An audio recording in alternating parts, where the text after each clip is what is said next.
Hello everyone, as we gather the words of God from Psalms chapter 33 verse 1 to 22. So let's begin.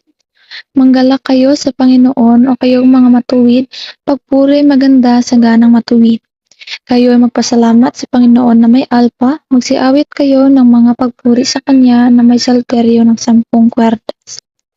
Magsiawit kayo sa Kanya ng bagong awit, magsitugtog kayong matalino na may malaking ingay. Sapagkat ang salita ng Panginoon ay matuwid at lahat niyang gawa ay ginawa sa pagtatapat. Iniibig niyang katwiran at kahatulan, ang lupa ay puno ng kagandahang loob ng Panginoon. Sa pamagitan ng salita ng Panginoon ay nayari ang mga langit at lahat ng natatanaw roon ay sa pamamagitan ng hinga ng kanyang bibig.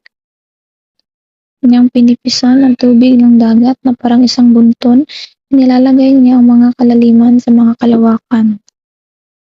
Matakot nawa ang buong lupa sa Panginoon, nagsitayo nawa may takot ang lahat ng taga-sanglibutan sa Kanya.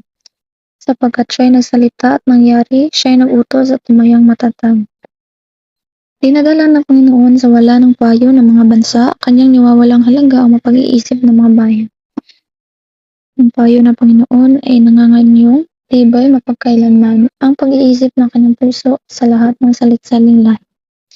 Palad ang bansa na ang Diyos ay Panginoon ng bayan na Kanyang pinili isagad ng Kanyang sariling mano. Ang Panginoon ay tumitingin mula sa langit, Kanyang minamasdan ang lahat na anak ng mga tao. Mula sa dagat niyang tahanan ay tumitingin siya sa lahat ng nagaganahan sa lupa.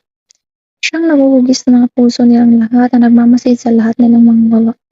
Ilang hari na nakikiligtas sa pamagitan ng karamihan ng hukbo. Ang makapangyarihang tao ay hindi naliligtas sa pamagitan ng malaking kalakasan. Ang kabayo ay walang kabuluhang bagay sa pagliligtas na hindi niya iniligtas ang sinuman sa pamagitan ng kanyang malaking kalakasan. Narito, ang mata ng Panginoon ay nasa kanila na nagtatakot sa Kanya, sa kanila na nagsisiasa sa Kanyang kagandahang loob. Upang iligtas ang Kanyang kaluluwa sa kamatayan at upang ingatan silang buhay sa kagutom. Inintay ng aming kaluluwa ang Panginoon, siya ay aming saklolo at aming kalasa. Sapagkat ang aming puso ay magagalak sa Kanya, sapagkat kami ay nagsitiwala sa Kanyang banal na pangalan.